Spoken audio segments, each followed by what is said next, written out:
Hi, everyone. Welcome back to the Lighthouse Sessions. Today, I'm really excited. I have my new friend, Logan Yonavjak, with me. Logan, welcome to the show. Why don't you tell my audience a little bit about who you are and what you do?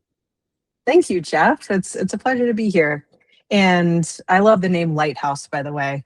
I think when, picking a name is not easy and it just has so many cool connotations, the lighthouse. Um, so I come from a background mostly in the investing world, but with a focus on deploying capital, meaning like investing capital into businesses and fund strategies that have some sort of impact focus. So I've always been interested in how we can internalize the costs of things like pollution, of impacts on the environment, of impacts on societies, how we can actually bake that into the true cost of goods and services, but also the investment strategies and companies. So that's sort of where I came from and where I built my career. I've done a lot. I have an MBA. I've done a lot, taken a lot of financial licensing exams. I actually had a sell-side advisory firm for a while that helped companies raise capital. So very interested in how capital moves and how we can make it move more effectively for good.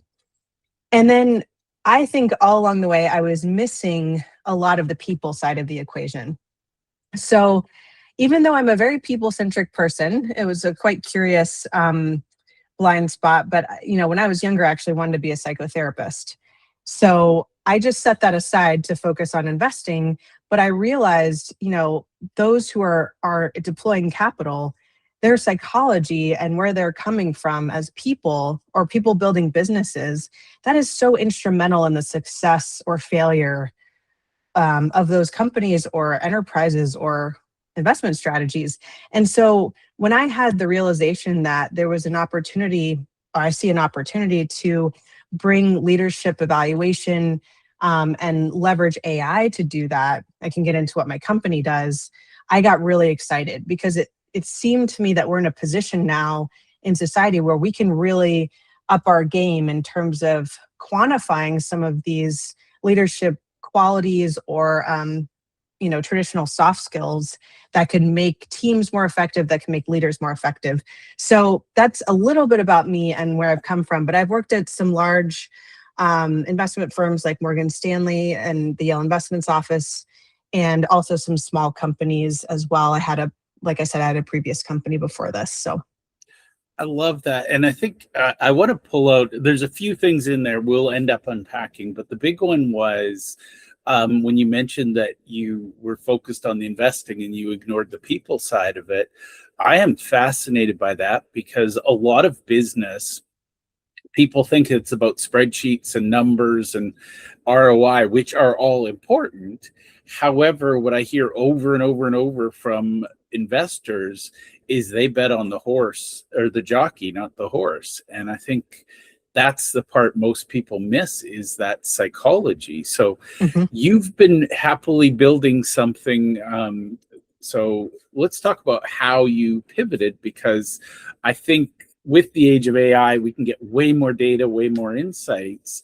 But let's talk about how you started building the Readiness Engine and what big aha moments you've learned along the way from that process.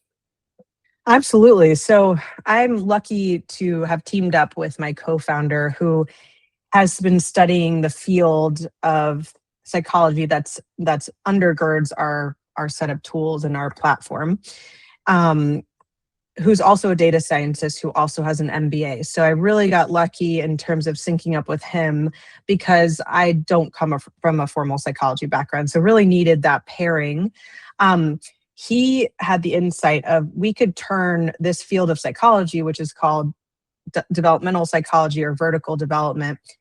We could turn that into an assessment tool or a set of assessment tools. And originally our idea was focusing on venture capitalists because there hasn't traditionally been a standardized way that venture capitalists evaluate founders or founding teams. Yet 65% of companies, startup companies, are cited to fail because of some sort of people or internal dynamic issue. So there's a mismatch there, and I saw a business opportunity. one of the first insights we had as a company is that we were selling to the wrong audience. So the venture capital community, by and large, has an informal way of reading people that they're comfortable with.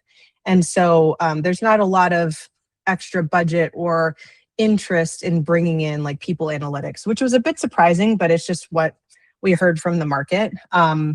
So that basically necessitated our first pivot. So I can stop there and dig in, but that was basically one of our first insights. Well, I want to point out, and I have a suspicion this is going to be a winding road, because you said that was our first pivot. I think that's one thing. Regular people looking in on entrepreneurs, they see we did something, we didn't get the result we wanted, and they label it a failure, yet we call it pivot number one. And I think that is fascinating, because one of the things I would say that affirms what you've found was that a lot of the capital people trust their gut. Yeah. And personally, I would like to see some math to back it up. But when you look at an industry that accepts, that a certain percentage is going to fail, wouldn't you want to take a little bit of the risk off the failure end? So this is something that I'm still continuing to noodle with it, because it's truly been a very rich area of perplexity for me. I don't quite understand this. Like, I don't really, it comes down a bit to coachability and thinking everything. So when you approach life like that, it's hard to have new inputs come in. And yet most VCs are not outperforming the market either. So I think there is a lot to unpack there. But as a small startup, that can't be our focus. As much as it's interesting to me, what the other thing I would say is, I don't want to negate gut feeling. I think that the emotional information we receive from others is very valid information. What we're advocating for is to augment that and to force people to talk about their biases explicitly. So even if you make the same decision you were going to make, I think we need to be better about transparently talking to our teammates and colleagues about why we made a decision and what consciously informed our decision to go with someone or not. And why that's important is we all come with biases, and some of those are bad and some of those are good. And AI can help remove some of those biases. It doesn't matter where you went to college or what warm intro you had, or whether you're white, black, brown, or whether you come from a certain geography to AI. So you can basically say, is this person coachable? Do they have high relational intelligence? Are they good with complexity? Those are all things that matter for a startup environment, but are kind of separate from those other factors. So I'm just saying, I think that was another surprising factor. What we were saying was just add this into the analysis. I love it. Now, you do not know this about me, Logan, but you will soon. I'm a data nerd. I love the data and I love assessments. And one of the things I've found is that the right people, the ones who are watching our show and participating, they're deeply curious about their own biases. And to me, I feel like you and I are going to have more conversations on that topic later. But when we don't know what our biases are, we can't improve. We're just status quo, and we're going to, incremental improvement. So let's talk about how your pivots. Now, I see that you're working with a lot of CEOs. My guess is the fundamental thing somebody needs to want to work with you is they have to be curious about themselves and they have to be coachable. What else do you look for in somebody that you want to collaborate with? And also just a real quick on myself, because a lot of times people ask me, like, what really led you to start this company? And there's many things which I already talked about. One of them is I had a charisma bias and I would call it a verbosity bias. So someone who talks a lot and is very charismatic. There's something about that kind of person that really draws me in. And I made several very bad angel investment bets on founders that had those qualities that ended up being very flaky and not really being very good at process. And so I put my own money on the line, and that was, a really hard lesson. So I just wanted to say there's a personal component here too, where I have my own biases that are now a lot more clear. But I wish I'd had something like this before. So yeah, I mean, on the CEO front, so one of our pivots is that we moved away from VC, and the other is that we are not an assessment company per se. What we can do is take any transcript analysis from like these podcast conversations or presentations you've done or internal call notes. We can actually run a lot of our analysis from that. So that really opened up worlds for us in the sense that we don't have to have people sit down for 45 minutes and take an assessment. So I just want to, we can come back to that piece, but it's really not a traditional assessment company in that way. But who we're looking for is, yes, I think coachability is probably the most important quality I look for in a potential customer, in addition to, the traditional ICP components. Like, we have to define certain pieces just so we have targets. But when I'm talking to a perspective, I really do see, how much are they themselves coachable, because that will determine how open they are to something like this, instead of just saying, well, we already do it this way. I love that. Now, one of the things I've observed in this, believe it or not, the podcast, The Lighthouse Out, actually started as a metaphor. And then I realized it's more close to reality than I thought, because a lot of people out there are lost in the fog and they don't know who to turn to. And that was one of my questions early in the show, was how do I bring great people together? Because one of the fundamentals I hear over and over and over is the CEO, the founder, they're lonely or they're alone because they can't talk about their business to others. And I think that's where coaching is so valuable, is you can either one-to-one or you can, in groups, learn more about your biases, because as much as I see biases, they're also default decision-making patterns, which can also be blind spots. Is that fair? Yeah, absolutely. I definitely think that, I mean, I've heard investors say this, that there's a preference for even co-founders because of that very reason. I mean, I think there's a honeymoon phase to everything. And, you get 6 months in and then you realize this is really hard. And I have, people are busy. And when you're in the early stages, you can't really pay for a lot of people's time. And so there's this difficult hump you have to get through, where it's like you need people to focus on your company, but to do that, you need resources. And so there's this kind of gap where you can be really lonely if you don't have someone else who's incentivized to really work with you on the business.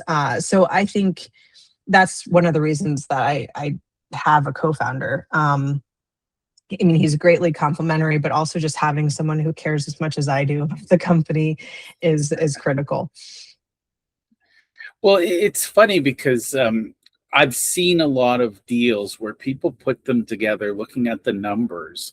And I was always told I was too cynical, because when I was helping people put together deals, I would always build the exit clauses in early. And my approach was, if you guys can't figure this out now, when everybody's getting along, what happens when there's a dispute? And I think a lot of founders go into the honeymoon phase not recognizing that there's also the marriage phase where you've got to be able to work together. So Yeah, absolutely. I couldn't agree more. I mean, it is a very intense relationship with anyone that you start a company with. yeah. And I think a lot of people miss that the caliber of the co-founder is critical, because you are going to lean on one another in really good and bad times. Absolutely. Absolutely. And, I think we also need, in terms of continuing with the lighthouse analogy, we also need people who can hold up. I mean, we all get foggy and Yeah. have our own biases and blind spots. And so we need, and sometimes that's why people turn to coaches, is someone to hold that light for you. And ideally, they don't have the same blind spots, or they're not as biased about your particular situation. So they're able to hold that for you and get you out of the fog. I think what we've seen in a lot of coaching circles, and not to denigrate, such a broad term, coaching. Um, but what we've seen a lack of is like developmental coaching. And so where someone's coming from in their development as an individual, and there's really clear ways to map the stages of development in an individual. Where someone's coming from very much dictates what kind of coaching they need and what perspective they're coming from. So it's good to have a developmental baseline in the coaching space to then be able to help people incrementally get up the ladder, so to speak. So that's something we're really advocating for, and we're building a network of coaching affiliates for that reason, is to help standardize the way that developmental baselines are laid, and then that those steps that people can take, they can augment it with their own coaching practice. But I think this will help kind of orient the coaching industry to a large degree. I love that. And for what it's worth, I obsess about the coaching space because honestly, a lot of people think one coach for life, or, one coach and I'm fixed and I can move on. But when you look at the elite performers, and, the athletes are always easy to pull out, they'll have multiple coaches at different times. And to your point, I think it's knowing what your developmental skill set is and then customizing, because I cringe whenever somebody says, I help everyone, I've got one size fits all programs. I've yet to meet a one size fits all entrepreneur. They're all different. Yeah, and when I think about what's helped me get to this point in my career, is I have had a lot of coaches, and I don't know that I thought about it like that earlier in my life, but I've always been pretty good at asking for help and finding people around me that could augment my own skill set. And I think about this a lot, especially when we're starting the company, around founders and VCs. It's like, we're asking people to do one of the hardest things there is to do in terms of, there are other difficult jobs, but I feel like doing a startup from 0 to 1 is probably one of the most challenging, complex, high pressure situations you can be in intellectually, emotionally. And it's surprising to me how little support is given on the emotional side to those individuals. And whereas if you're going to go into professional sports, or you're going to be an astronaut, you're going to be given a lot more holistic evaluation and coaching than some of these startup founders. And yes, there are incubators and accelerators, but the very majority of them that I've seen do not focus enough on the team dynamics and the individual in terms of their own internal landscape. It's funny. I just realized something really bizarre, and that's one of the great things about this show. In the world of couples in actual marriage, there's such thing as marriage counseling. It would be interesting to see what it would do to move the needle on business success if business partners actually had couples counseling. Now, again, not to make it weird, but the reality is, you might use a certain word over and over that means something to you, and that might somehow trigger friction in my brain. Just identifying that, and it's not to get too pop culture, but I love the Ted Lasso television series because he's always trying to work on the relationships. Yeah. I think that's so smart. And yes, I think the counter argument is that you should be focusing on the business and don't do navel gazing. But it's just, I think you're only as strong as your weakest link, and that can apply to emotional resilience. And so if you're not aware of each other's blind spots or hiccups or friction points, then you're going to get stuck there either way, whether it's conscious or unconscious. So I think there's a lot of business reasoning and rationale to actually spend more time on these dynamics. So we do team analysis as well. I love that because, full disclosure, I'm on a few spectrums, and every now and then all I can say is I glitch and I just go off on a tangent, and people around me have that language. They go, Jeff, you glitched again. And it's like, okay, come back. but it takes away what might be a sensitive subject. People are afraid of, how do I broach this? You can walk up to me and say, Jeff, you glitched, and I'll reset. But it's not about touchy feely. It's a practical thing. Yeah. Sometimes, as a founder, I need to wander off and explore the universe. Other times I need to be here fixing this thing. Yes, and that's the thing. You've created a good mechanism for people to remind you of that. That's non-threatening, but you probably had to be conscious and dialogue about it a bit before you found the right word that would work. Glitch sounds Yeah. really non-threatening. It's like, oh, okay. It sounds like you need just to reset. Um, Well, I'll be very honest with you, Logan. It evolved as I was using AI models and generative AI, and I realized that it thinks and acts very much like somebody who is on either the autism or ADHD spectrum, and the hallucinations are just them losing track of where they were. The mm, model, humans do that too. So it was just seeing that, and it was like, okay, reset, come back to center. I was like, why wouldn't I give that to other people who instead they're sitting there frustrated going, Jeff's not focused today.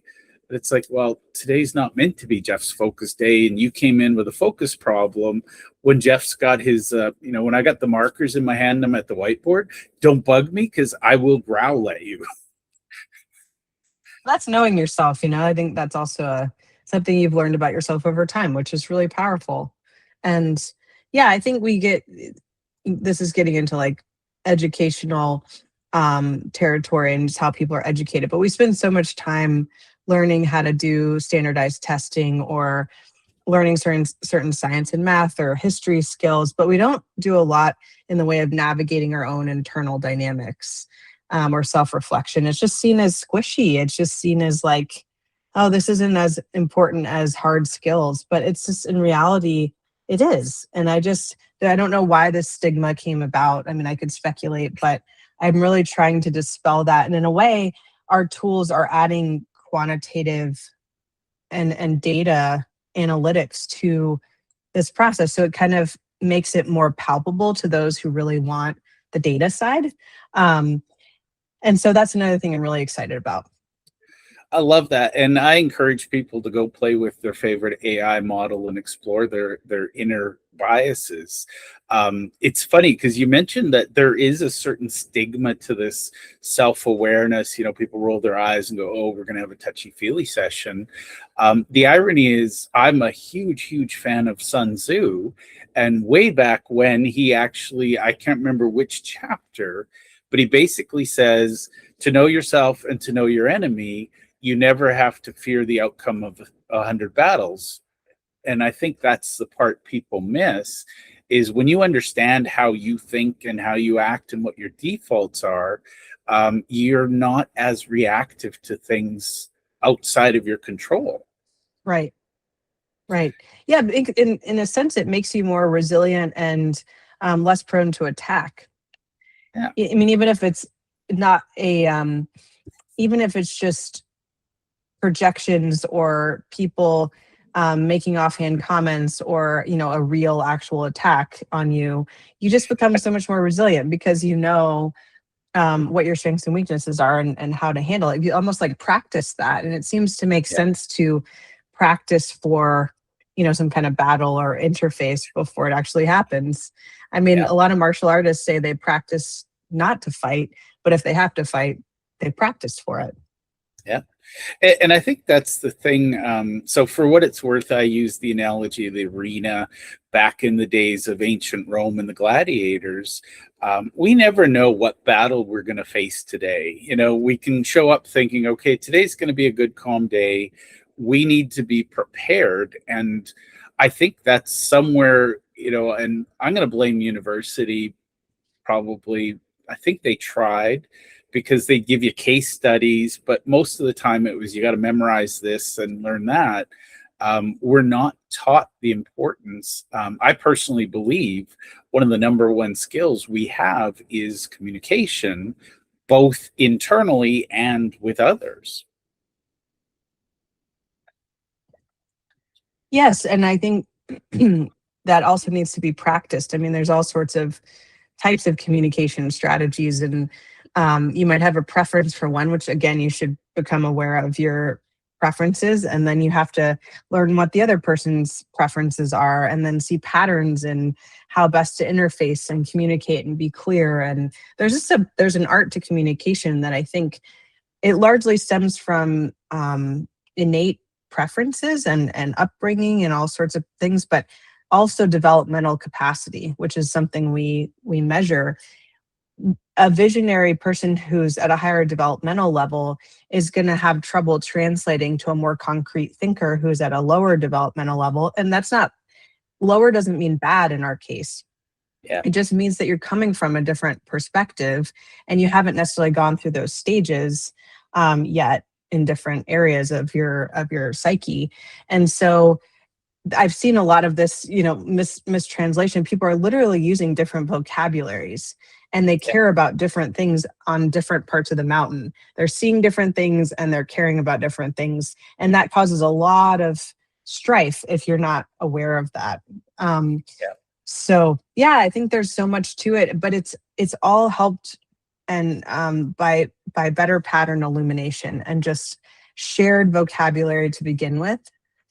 That would reduce so much friction in today's society, but also just business context. I'm convinced that if we sat down and understood each other and where we were coming from and had a shared vocabulary alone, that would be a huge boon. So I love that. And one of the things I like to observe is sometimes the shared vocabulary, we have different assumptions that lead to different outcomes. And a very weird example, but in my family growing up, we'll see literally meant we'll see, which meant maybe. In my wife's childhood, we'll see meant no, get in the car, we're leaving. And as love that. early days of marriage, she'd ask me, should we do this? And I'd say, let's wait and see. And she'd be like, well, why didn't you just say no? And I'm like, because I legitimately said wait and see. Wow. And once we figured out these little words, because my default is and, her default is or. So I'd say, let's go do this, and then we'll go do that. And she'd be like, oh, no, we have to do one or the other. And it was just little words that we thought meant the same thing. But over time, you realize maybe we're using these words differently. I have a great example from my workplace when I was in my mid-20s. I worked for an English woman, and she was very vibrant and energetic, but she would often say quite good. And she'd be like, oh, that's quite good. And to me and the American counterparts, that meant, oh, yeah, that's pretty good. And someone actually sent around a translation sheet around the organization that looked at the English and American terminology, and quite good means not great. And so we all just had to reflect on when all the time she said that, she was actually just saying, this isn't very good. And so probably silently seething that you guys didn't get the point, right? No. So there's some really material things that can come from this. So why we don't take the time to understand the people that are coming on board for a new team or a promotion, and just like how, some of the baseline vocabulary they're using and where their perspective is coming from. I mean, some people do use leadership assessments. It tends to be more adapted in larger corporate environments. But the problem with the existing assessment tools is they tend to be self-reported. So they're like, what are your preferences as you see them? And then, or communication styles. They typically are done through kind of forced choice or multiple choice. And there's also a tendency to just deliver like a PDF, and then it sort of sits on the shelf and nobody really does anything with it. Like the DISC report, or I had this with StrengthsFinder. It's information that can be useful, but what's the roadmap for using that? And I would argue there's not really a developmental roadmap, because it's not developmental in nature. By design, the way that they evaluate. So what we're doing is third party, and it's text based. So we're listening to interviews or we're listening to transcripts, and we really are spending a lot of time. We're actually getting into gamification. Like, we would love to start having people role play potentially against Yeah. their higher selves, higher developmental selves, against teammates, role playing, and then also just developmental back and forth that are fun and engaging, so that people actually have an incentive to grow and feel the progression of what it feels like to get to a higher version of themselves. So I love that, and I think so. First of all, I'm a child. You add gamification to anything, I'm there. I had you at Um, gamification. yes, I'm probably Yukai Chao's #1 fan. I'm just obsessed with the Octalysis framework.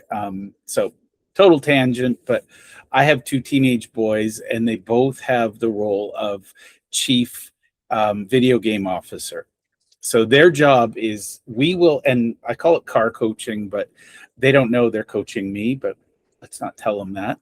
Um, I ask them 1,001 questions about what they like about the games they're playing, what they're doing, and it fascinates me. And sorry, Logan, we're going to get nerdy here, but Let's do it. um, every video game, you know the rules, you know the path, and you know exactly where you are. And wouldn't it be nice Mm. in life and business if, and I'm obsessed with martial arts, so I love the belt system. It's like you're wearing a black belt, I look at you and I know you have these skills. Wouldn't that be nice in a boardroom if everybody could look around the room? And I also look at the military insignias and stuff. I'm not smart enough to read them yet, but it's just, wouldn't it be nice if everybody knew? I once was going to get my Colby score tattooed on my forehead, because when I'm a Colby, I'm a 4592, which means high quick start. I drive the poor fact finders crazy because they want to ask me questions. They want to gather details. I'm like, let's go, let's start something. I'm But kind of a both, and I'm a quick start and a fact finder. So it's a really, I feel like I'm two people sometimes. But well, I'd be yeah. fascinated to see which of you shows up when, because I think that's the other piece of all of these assessments. I'm not a static person. You talk to me at 9 a.m. when I'm fully rested, you're going to get a different version of me than if you talk to me at 9 p.m. after a 12-hour brainstorming session. I'll be a little pissy. And for that reason, we look at developmental ranges. So we look Yeah. at where you show up most consistently, but we look at your good day, your bad day, and sort of where your peaks are. And just to be clear, we're not pinpointing, and it's not a deterministic score. It's more like, hey, here's a band that you live in. Here's what you're peaking some places here. Don't you want to get and stay in those peaks? And so here's how we can get you there. And I love the analogy with the belt system in martial arts. Like there are areas where hierarchy or progression and knowing where you stand in a system is important. And it's not always the case. Sometimes you need teams that are very scrappy and can kind of remove hierarchy. But I think in our system, we've gotten a little bit away from kind of like anti-hierarchy conceptions of like how business should run. And it's sort of, Yeah. we need both. Yeah. And there are instances where it's good to know where you stand in a hierarchy. So, Well, a very simple one. Gino Wickman is one of my favorite authors. I love his traction. When I first read his book, I'm like, who are you? How dare you tell me what to do? And then I realized he's like me. And I went, oh, he built this for us, not to do something to us, but just a little thing, understanding in the vocabulary. This is what a visionary entrepreneur does. This is what an integrator does. This is how we communicate. Just that tiny little bit of hierarchy has a huge benefit. yeah. And there's some good literature or frameworks out there for sure. What we're doing is just, what AI enables us to do is evaluate at scale, at lower cost, and faster. So I meet a lot of people who have read certain books or maybe taken Colby but the accessibility of some of this stuff hasn't been there. And so now we're just in an accessibility era. And then the shadow or the flip side of that is we have to wade through information that's not meaningful. And it's almost like an onslaught of information at like warp speed. I mean, that's what I'm experiencing right now is I'm glad I had some frameworks before the AI revolution because I feel like I'm on a roller coaster. And A rocket powered roller coaster. I mean, it's tough to stay grounded sometimes because there's just so many possibilities and so much information. But that's where people with higher levels of ability to hold we call it strategic complexity, but the ability to hold multiple perspectives objectively, you want to find those people to lead organizations that are high growth, high innovation, because they won't fall apart and collapse under the pressure as much, combined with resilience, emotional resilience, but they won't fall apart as quickly as some other people who maybe don't have that. Well, I think somebody asked me what I thought an entrepreneur needed to be successful, and I'll pose this question to you. But my experience, you need to be curious and you need to be resilient. If you don't have those two things, I don't like your odds, because something hits you hard and you're going to crumple. What would you add to that list? What I tend to simplify it, I gave a talk recently at the Clean Tech Open, and it was to a bunch of clean tech entrepreneurs, and it was a 45-minute talk, and I was like, I always try to think, what are people going to take away from this? And I said, if there's two things to focus on in terms of you and your team that you most need to be successful as a startup entrepreneur, it's coachability. So how flexible is your identity, and how wedded and defensive are you to the way things you think they should be versus what the market's telling you?